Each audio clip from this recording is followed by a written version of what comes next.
Good day and a blessed day to all. Welcome to our segment, The Gospel. Nice to be with you. I'm Pastor Wani Montiano, your host. Today, we are going to talk about how to listen to God. Ito po ay makikita sa Luke chapter 11, verse 28. It says, He replied, Blessed rather are those who hear the word of God and obey it. We live in a world filled with noise almost everywhere we go, and with everything we do, our minds are overwhelmed with images and sound.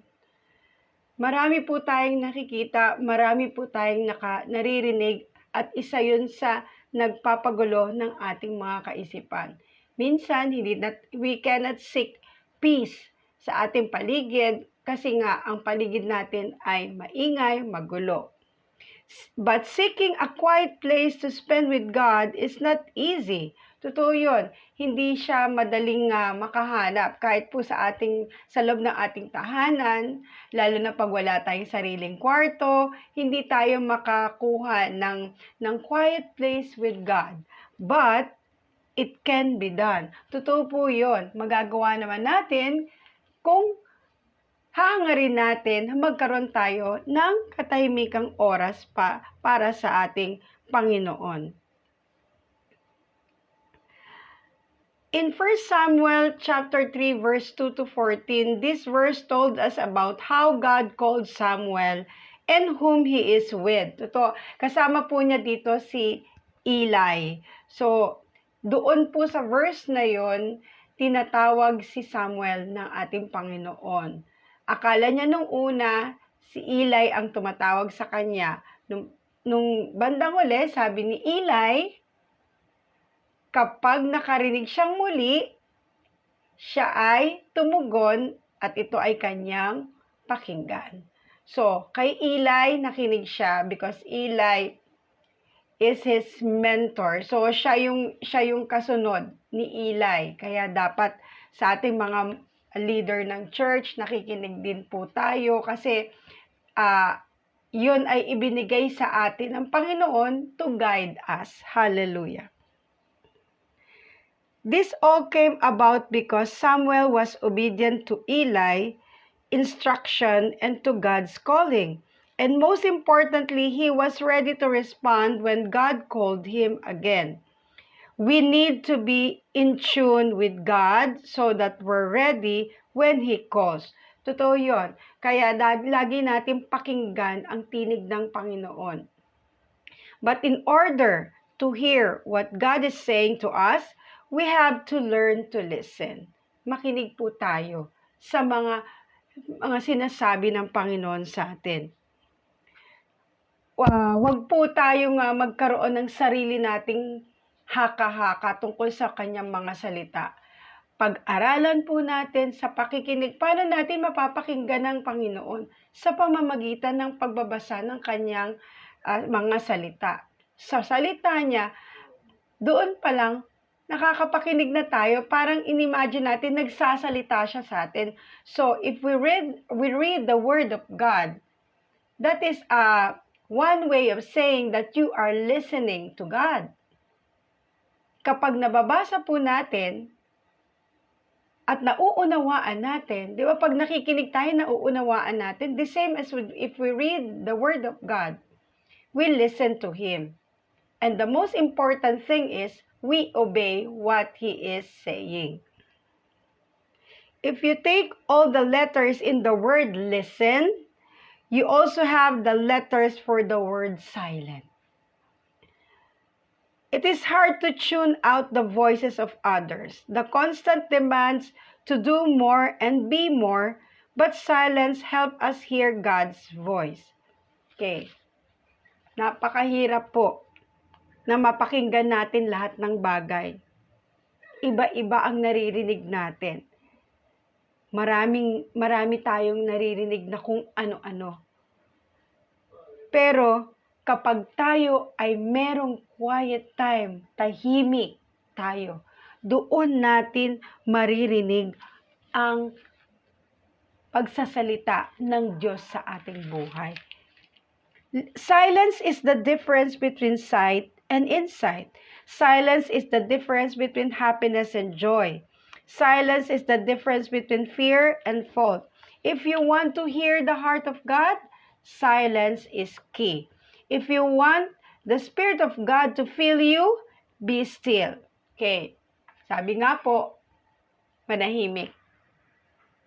Kapag tayo ay sasaktan, manahimik. And pray. Kapag tayo ay nakakaramdam ng naiinis tayo, manahimik and then pray. So, hindi masamang manahimik kuminsan. Hindi pagiging duwag ang pananahimik. Okay? We had silence and then go to God and then pray. And then listen to what He says. Ganun po yung dapat na ginagawa natin. Okay? Sabi nga po sa Psalms 46, verse 10, be still and know that I am God. Be still. Manahimik tayo. Pause for a while. Napaka-importante po nun. Okay. So, kung kilala natin ang ating Diyos, kung kilala natin siya na nagsasalita sa ating buhay, paano natin siya pakikinggan?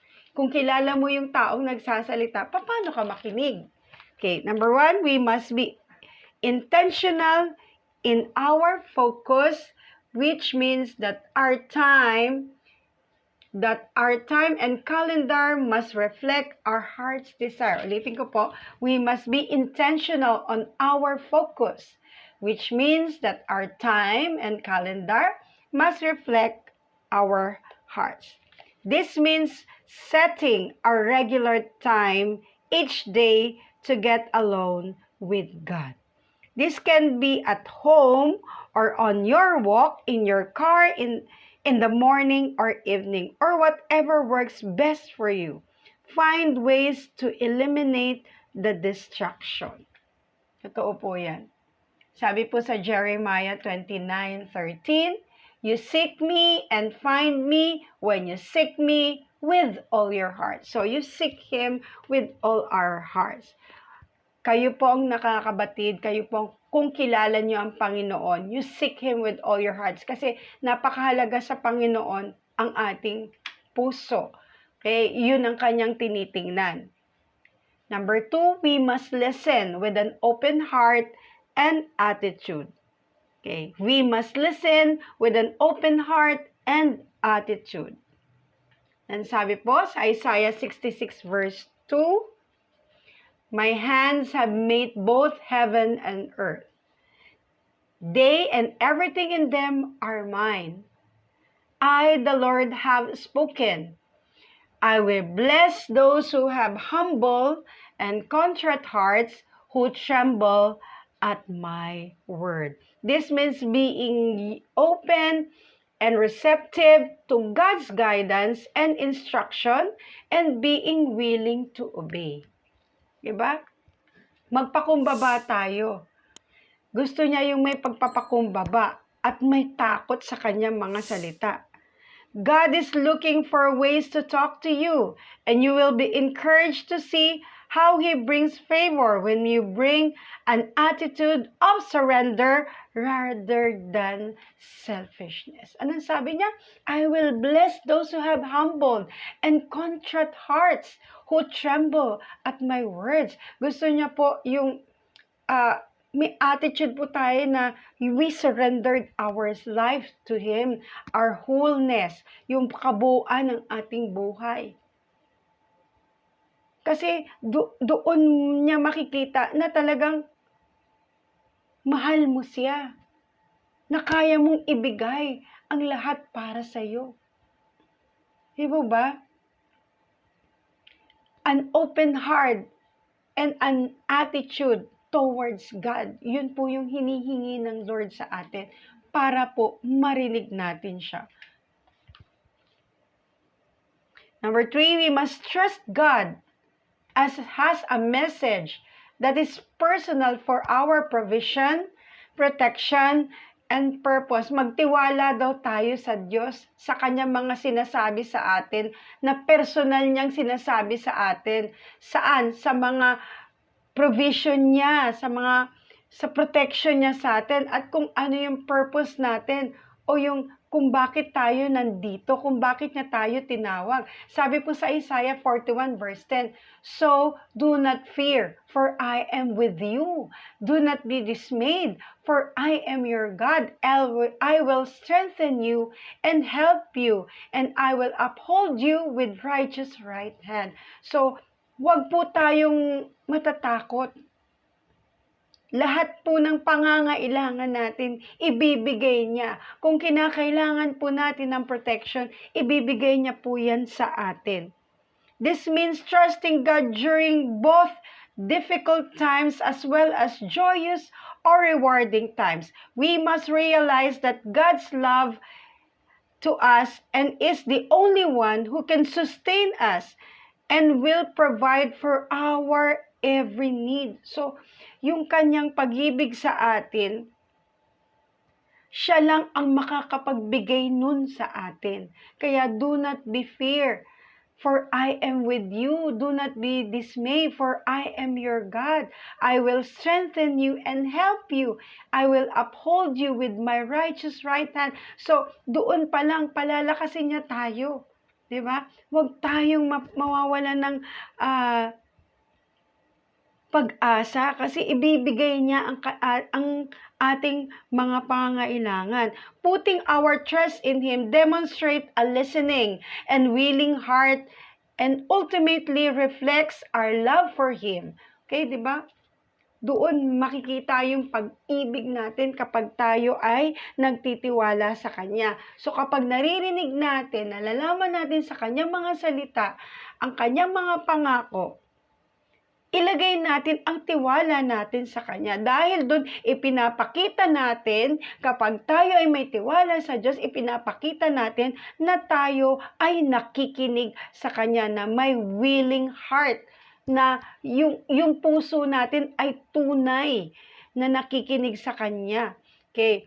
When we listen and obey, we discover that life is full of promise and purpose, and we become more confident in God's plan for our lives. So kapag tayo daw ay nakikinig at sumusunod, nalalaman po natin na ang Diyos ay maraming pangako sa ating buhay, at magkakaroon tayo ng confident, pag-asa sa Kanyang mga plano para sa ating mga buhay. So, ganun po kumilos ang Panginoon sa atin. Makinig, magtiwala. Kaya, makinig ng may taos sa puso at may pagsuko sa ating buhay. Okay. Ways to listen to God. Ano ang mga pamamaraan para sa pakikinig natin sa Diyos? Hallelujah. Number 1, the Bible. Ang mga salita ng Diyos, ayun ang source ng ating pakikinig sa Kanya. Bakit? Sabi po sa 2 Timothy chapter 3 verse 16 to 17, all scripture is breathed out by God and profitable for teaching, for reproof, for correction, and for training in righteousness, that the man of God may be complete, equipped for every good work. So, the Bible is the Word of God. His revelation to us, breathed out by His Holy Spirit through human author. Totoo po yan, mga human author po ang nagsulat nito. But it is breathed by the Holy Spirit. They are guided by the Holy Spirit. The Bible is our roadmap, our user's guide, and owner's manual. Diba? Dapat lagi natin siyang binabasa kasi manual yun. Yun yung pamamaraan natin. Sabi nga, diba, sa Bible,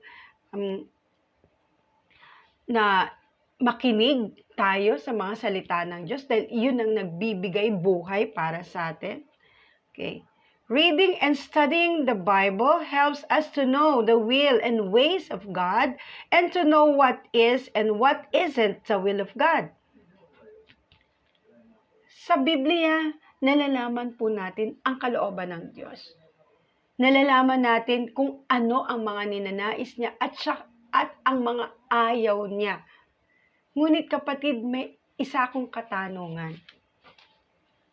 Why most of us didn't read the Word of God? Sa tingin po ba natin, bakit karamihan po, kahit mga Kristiyano, hindi nagbabasa ng salita ng Diyos? Kayo po ang makakasagot niyan sa inyong puso. Itanong niyo po yan sa inyong sarili. Bakit ba hindi ako nagbabasa? O bakit ba tinatamad ako magbasa ng salita ng Diyos? Okay? Alalahanin po natin, ang lahat ng nakasulat dito ay ihiningahan ng Diyos. Ito po ay karapat-dapat sa pagtuturo, sa pagkokorek, 'di ba? Sa pagtutuwid, sa pag-training, 'di ba? Sa katwiran ng Diyos. Upang ang anak ng Diyos ay maging kumpleto, okay, buo, okay, equip, alam niya kung anong dapat niyang gawin sa lahat ng ipapagawa sa kanya ng Diyos. Hallelujah. So, pangalawa po na pamamaraan para makpakinggan natin ang Diyos ay ang ating prayer, panalangin natin. 'Di ba? Dapat ang mga Kristiyano talaga ay nananalangin. Sabi nga sa Psalms 119 verse 18, "Open my eyes that I may see the wonderful things in your law." Okay, liwanagin ang inyong kaisipan, ang inyong mata na makita ang mga lahat ng inyong inuutos. The closer we get to God by reading His Word and praying, the easier we will find hearing God. Through prayer, we can open the gateway of communication for God to express His will and desire for us. So, sa pananalangin natin, binubuksan natin ang pakikipag-usap natin o ang komunikasyon natin sa Diyos. Mas madali na malaman natin o mapakinggan natin ang Diyos sa pamamagitan ng panalangin, mabubuksan ang ating puso sa Diyos, gayon din ang Diyos para sa atin, para maipakita natin ang kanyang kabutihan sa buhay natin at maipakita din niya kung ano yung kalooban niya at yung ninanais ng Diyos para sa atin. Kasi kapag nananalangin tayo, nagpapakumbaba tayo, mihingi tayo ng tawad, nalalaman natin na ang Diyos lamang ang may kakayahan ng lahat ng bagay. Wala tayong kakayanan. Kaya sa pananalangin ay pagsuko natin sa Diyos. Kaya napakahalaga ang pananalangin sa ating mga buhay. Nagpapakumbaba tayo sa harap ng Diyos. Dahil hindi tayo magaling. Siya lang ang magaling sa ating buhay. Siya lang ang may alam. Siya lang ang may plano na maganda sa ating buhay. Hallelujah. Okay? Kaya wag natin aalisin ang panalangin sa ating buhay. Panghuli, okay, number 3, 2 ways to listen to God. Seek godly counsel to guide you. Napakahalaga po nito. Sa tuwing tayo ay nagkakaroon ng mga pagsubok, mas maganda po na ang mga lingkod ng Diyos ang ating kausap. Sabi po sa Proverbs chapter 12 verse 15, "The ways of fools seems right to them, but the wise listen to advice." So, dapat kung tunay kayong sumusunod sa Panginoon, ang counsel na inyong sasabihan ay ang mga may takot din sa Diyos. Alam niyo po kung bakit? Hindi sila magpapayo sa inyo nang hindi nasasalita ng Diyos. Hindi sila pwedeng magpayo na yung kanila lang ang masusunod. Hindi sila pwedeng magpayo ng mga negatibo sa inyo. Kaya, dapat doon kayo sa kanila mag-seek ng mga payo at guidance. Hallelujah. Your mentor or pastor can help you make sure you understand God's message on how to put it into practice. Okay, God's message the correct way and can give you suggestions on how to put it into practice. Diba? Makakatulong daw po sa inyo ang mga pastors nyo, ang mga mentors nyo, kung sino, mga leaders nyo. Diba?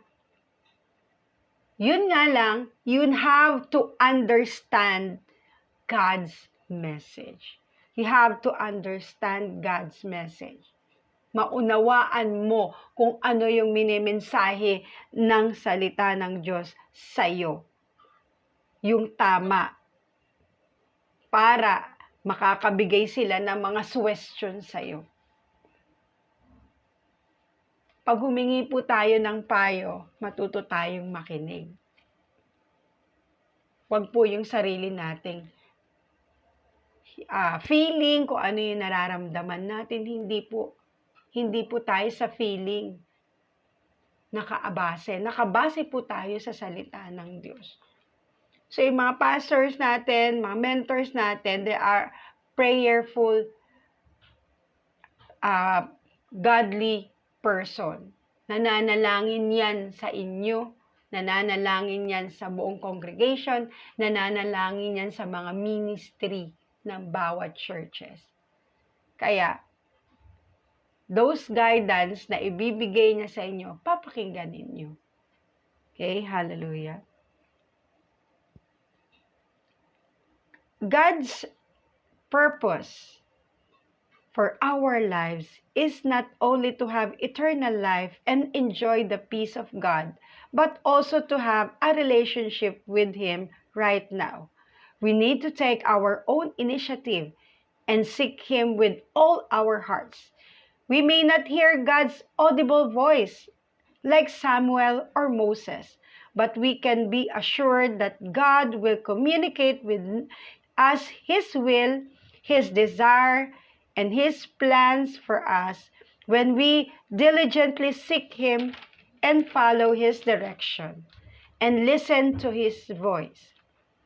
We need to submit our lives to the voice of God, who we've never met or seen in person, and follow His directions without question.